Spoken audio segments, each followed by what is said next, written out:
Oui, bonjour et bonne journée. J'ai ici devant moi deux clés pliantes de Volkswagen, Seat ou Skoda. Dans cette vidéo, je vais vous montrer, j'utilise deux variantes Volkswagen, mais pour Seat et Skoda, j'utilise le même modèle.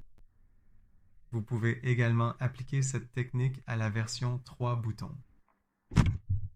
Faites bien attention, il existe deux types de clés pliantes qu'ils utilisent.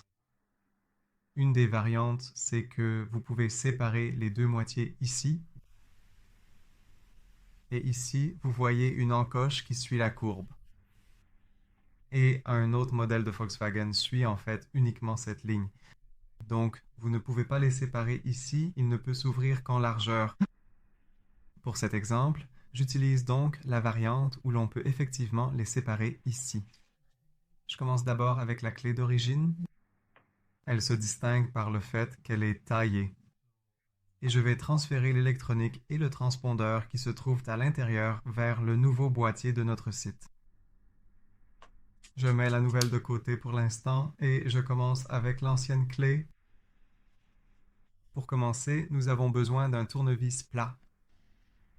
Ici, nous voyons une rainure, l'endroit où une clé normale s'ouvre. Ici, nous insérons le tournevis. Et ce que nous allons faire, c'est le faire levier légèrement pour l'ouvrir un peu.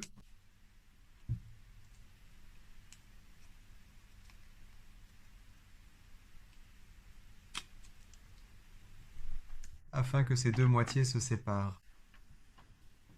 Ensuite, je mets celle-ci de côté pour l'instant, elle sera utilisée un peu plus tard. Ensuite, il faut séparer ces deux moitiés. Vous pouvez le faire en plaçant un tournevis dans cette vis.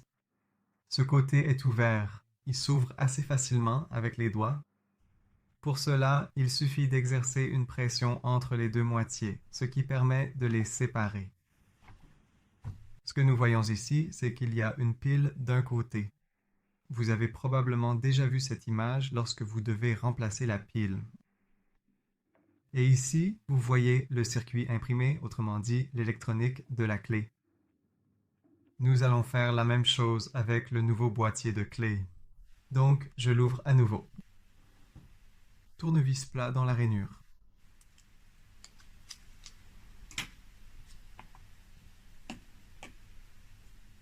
Et nous allons également séparer ces deux parties. Ce que je prends d'abord, c'est un tout petit tournevis, simplement un plat. Vous n'êtes pas obligé de l'utiliser, mais cela rend la tâche beaucoup plus facile. Ce que nous allons faire, c'est placer celui-ci dans une petite rainure du circuit imprimé et retirer très prudemment celui-ci de l'ancien boîtier. D'un côté, vous voyez les micro-interrupteurs. D'ailleurs, il arrive que les micro-interrupteurs tombent en panne. Si vous utilisez une clé pendant très longtemps, ils s'usent petit à petit. Si jamais l'un d'eux est cassé, ne remplacez pas toute votre clé. Contactez-nous simplement par email. C'est encore assez bon marché à réparer. Il s'agit simplement de remplacer le micro-interrupteur et de bien le monter. Ce que nous allons faire maintenant, c'est placer celui-ci dans un nouveau boîtier avec bien sûr les micro-interrupteurs du côté des boutons poussoirs. Il va ainsi dans le boîtier. J'appuie encore un peu dessus. Et pour vérifier, en plus, assurez-vous que vous ressentez bien un bon clic après l'assemblage.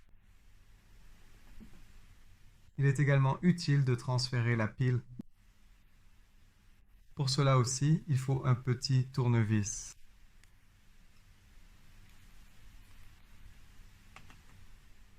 Faites attention à ce que le côté avec le texte, dans ce cas, il s'agit d'une pile CR22V, soit orientée vers le bas, donc vers le boîtier. Ici aussi, on appuie un peu dessus. Nous pouvons maintenant assembler ces deux parties principales.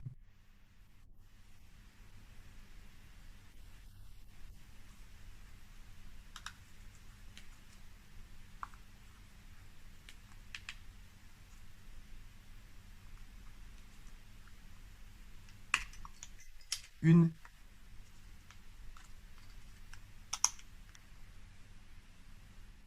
fois, on rouvre. Il se peut que le support de la pile empêche encore la fermeture correcte.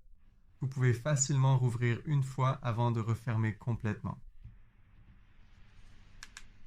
Pour fermer le boîtier, il suffit d'appuyer fermement.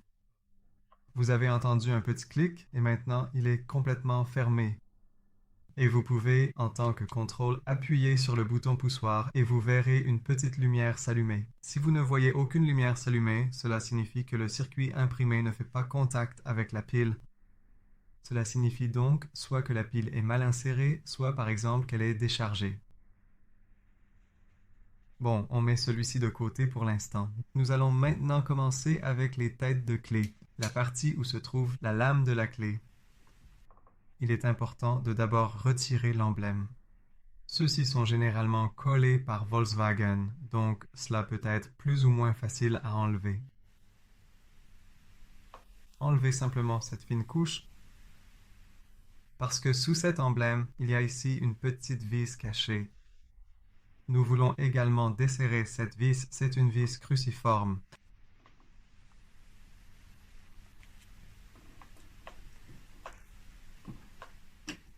Tout comme avec le boîtier précédent que nous venons de faire, ici aussi, vous pouvez simplement séparer les deux moitiés en exerçant un peu de pression. Il y a juste un ressort ici, donc tenez bien la lame de la clé pour éviter qu'elle ne saute d'un coup ou qu'elle ne perde sa tension.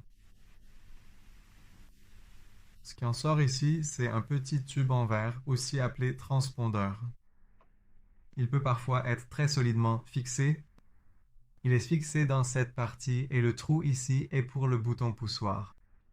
Vous voyez qu'une petite rainure a été faite ici pour y placer le transpondeur. Si jamais il est bien coincé, ce qui n'était pas le cas ici, il est important de le détacher très prudemment.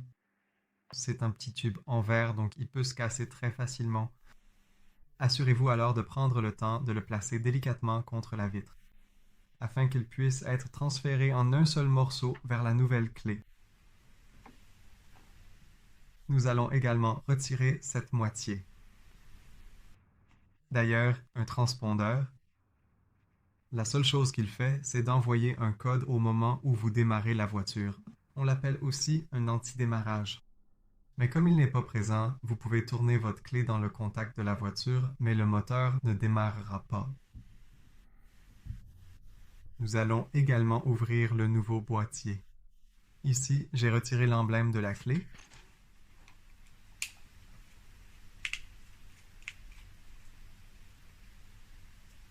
Et là, nous avons à nouveau un petit coin.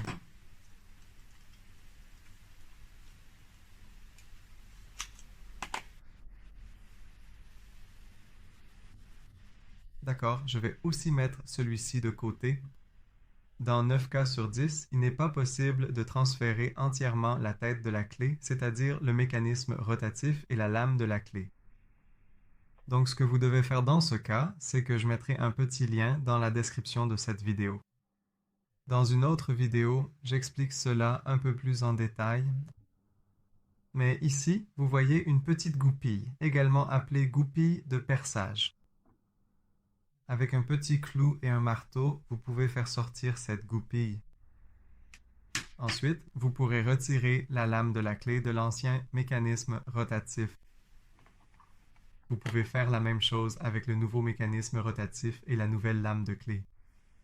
Ensuite, vous pouvez placer la lame de l'ancienne clé dans le nouveau mécanisme rotatif et remettre une goupille de blocage. Encore une fois, vous n'avez pas besoin de comprendre cela, ce sera expliqué plus clairement dans une autre vidéo. Vous pouvez aussi choisir de faire tailler la nouvelle lame de clé que j'ai appelée vierge chez un serrurier. Cela ne coûte généralement pas plus de 10 €. Alors, nous allons l'installer ici. Nous plaçons la puce que nous venons de retirer de l'ancienne tête de clé ici. Appuyez un peu pour qu'elle tienne bien en place.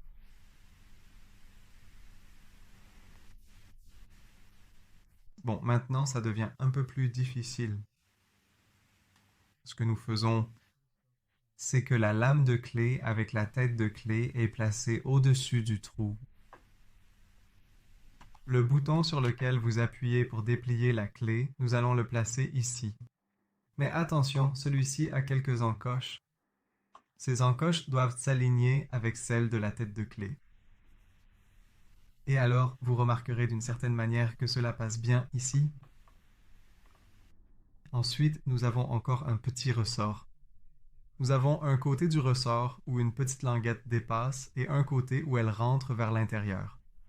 Le côté où elle rentre vers l'intérieur, nous l'insérons ici et nous tournons un petit peu, jusqu'à ce que nous entendions tomber dans une encoche. Ensuite, nous prenons la partie supérieure. La petite languette que vous voyez ici, nous la plaçons au centre du ressort hélicoïdal. Maintenant, nous faisons encore tourner celui-ci une fois et demie. Et il peut être refermé. Ce que nous voyons maintenant, c'est que celui-ci peut s'ouvrir. Mais avant d'enlever tes mains, mets tout de suite une petite vis, sinon tu devras tout recommencer.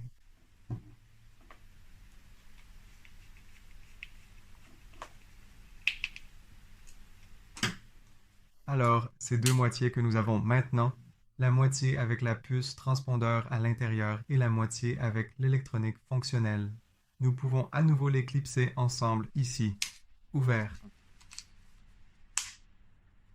Voilà, et la clé fonctionne à nouveau. Il ne te reste plus qu'une chose à faire. C'est simplement retirer l'autocollant de l'emblème Volkswagen et le remettre à sa place. Voilà comment transférer les serrures rabattables Volkswagen. En général, tu fais cela lorsque les anciens boutons poussoirs sont usés, complètement partis ou lorsque l'ancienne lame de clé est tout simplement cassée.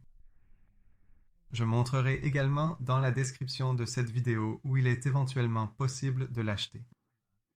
Je vous souhaite beaucoup de succès